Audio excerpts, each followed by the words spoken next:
मीराबाई का मंदिर चित्तौड़गढ़। इसके साथ ही बलराम जी का मंदिर भी इसी में है। मीराबाई वही है जिसको राणा सांगा ने जहर का प्याला दिया था और वह अमृत बन गया था। मीराबाई श्री कृष्ण की सबसे बड़ी भगत थी। सबसे पहले इस किले में आकर हमने यही मंदिर देखा था। यहीं से इस किले में हमने घूमने की शुरुआत की थी। इसके बाद हम जाते हैं कालका माता मंदिर। कहा जाता है कि मेवाड़ के गुहिल वंश के राजाओं ने 9वीं शताब्दी में इस मंदिर का निर्माण करवाया था। मुख्य रूप से यह मंदिर एक सूर्य मंदिर था। बाद में मुसलमानों के आक्रमण के दौरान मूर्ति खंडित हो गई और यह मंदिर सालों तक खंडर बना रहा, जिसके बाद इसमें कालिका की मूर्ति स्थापित की गई। अंत में महाराणा सज्जन सिंह ने इस मंदिर का जीर्णोद्धार करवाया था। यहाँ हर साल एक विशाल मेला लगता है। कालिका माता मंदिर के दर्शन करने के बाद फिर हम पहुँच जाते हैं रानी पद्मिनी महल। कहने को तो यह एक महल था, लेकिन इसमें महल जैसा ऐसा कुछ भी देखने को नहीं मिला। यह ऐसा लग रहा था जैसे घोड़े बांधने का स्थान हो, अस्तबल हो। इसकी छत पर चढ़कर देखने से दूर तक का दिखाई देता था। कहते हैं कि रानी पद्मिनी यहाँ गर्मियों में सैर करने के लिए आती थी और यहीं पर आराम करती थी। सच बताऊं तो इन इमारतों के बारे में कोई सटीक जानकारी नहीं है, बस लिपापोती ही कर रखी है। 1303 ईस्वी में जब अलाउद्दीन खिलजी ने चित्तौड़गढ़ को चारों तरफ से घेर लिया था, तो उसने रानी पद्मावती को देखने की जिद करी थी। इस इमारत से जल महल वाली इमारत में खिलजी ने रानी पद्मावती को देखा था। कहते हैं कि उसकी परछाई को शीशे में देखा था, लेकिन 1303 ईस्वी में शीशे का आविष्कार नहीं हुआ था।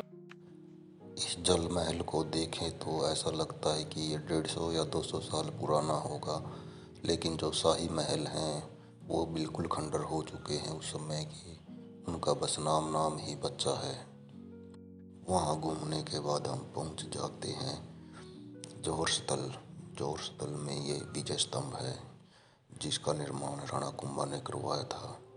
मालवा और गुजरात पर विजय प्राप्त करने के बाद राणा कुंभा ने विजय स्तंभ का निर्माण करवाया था। इस किले में सबसे ज़्यादा एक जगह देखने के लिए जौहर कुंड, विजय स्तंभ और जो इसके आसपास है, सबसे ज़्यादा देखने को यही मिलता है। यह विजय स्तंभ 9 मंजिला इमारत है।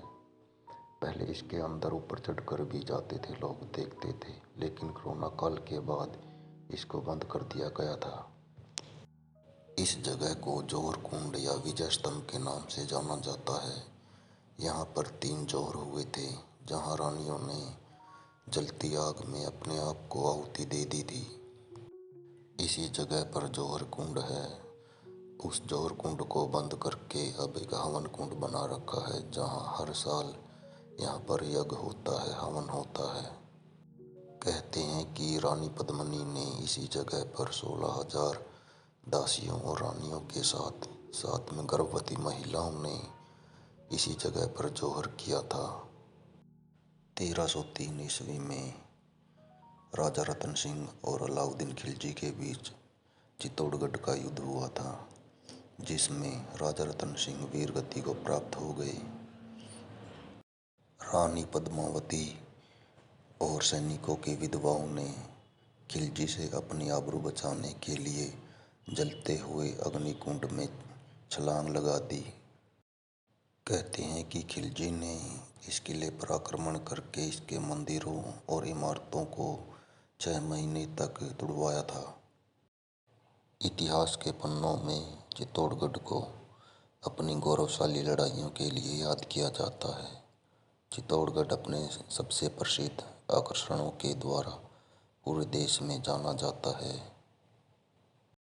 श्यामा मंदिर प्रमुख मंदिरों में से एक है। इस मंदिर में ऊंची छत और पिरामिड नुमा मीनार है। इसकी दीवारों को हिंदू देवी देवताओं से संबंधित कई मूर्तियों से सजाया गया है। यह मंदिर भगवान विष्णु के सबसे सुंदर अवतारों में से एक वराह को समर्पित है।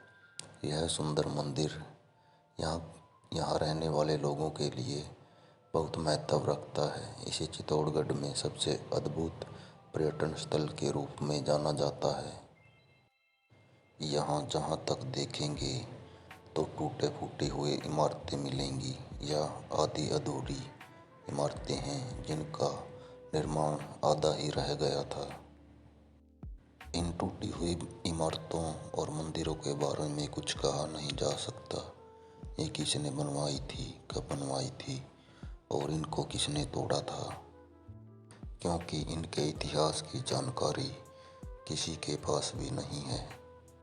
इस किले पर बहुत बार आक्रमण हुए हैं और बहुत बार इस किले की इमारतों और मंदिरों को तोड़ा गया है। इन मंदिरों को बड़े बड़े पत्थरों और सुंदर कलाकारी से संजोया गया है। इस किले में देखने के लिए बहुत अच्छी अच्छी जगह और इमारतें हैं। ये इमारतें टूटी फूटी बेशक हो, लेकिन आज भी ये देखने में बहुत सुंदर दिखाई देती हैं। आगे चलकर देखा तो तालाब में एक मंदिर बना हुआ है जो शिव मंदिर है। इसे गौमुख शिव मंदिर भी कहते हैं। इससे निकलने वाला पानी गऊ के मुख की तरह है जहाँ से पानी निकलता है। कहते हैं कि इस तालाब में रानियाँ स्नान करने के लिए आती थी। यहाँ एक गुफा निकलती है जो सीधा राजमहल या शाही महल से मिलती है। वहीं से रानियाँ आकर यहाँ स्नान करती थी और इस मंदिर में पूजा करती थी। यह किला पहाड़ी की चोटी पर 700 एकड़ के क्षेत्र में फैला हुआ है।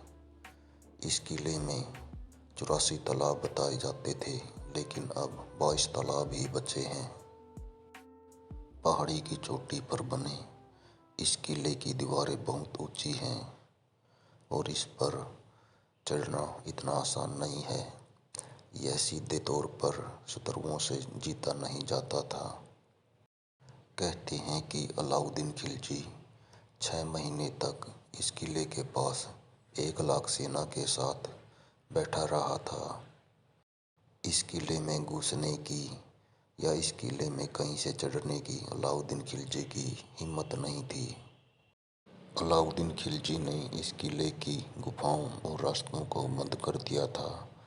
बाहर से आने वाली सहायता या यहाँ से जाने वाली सहायता को या लोगों को उसने ऊपर ही रोक दिया था।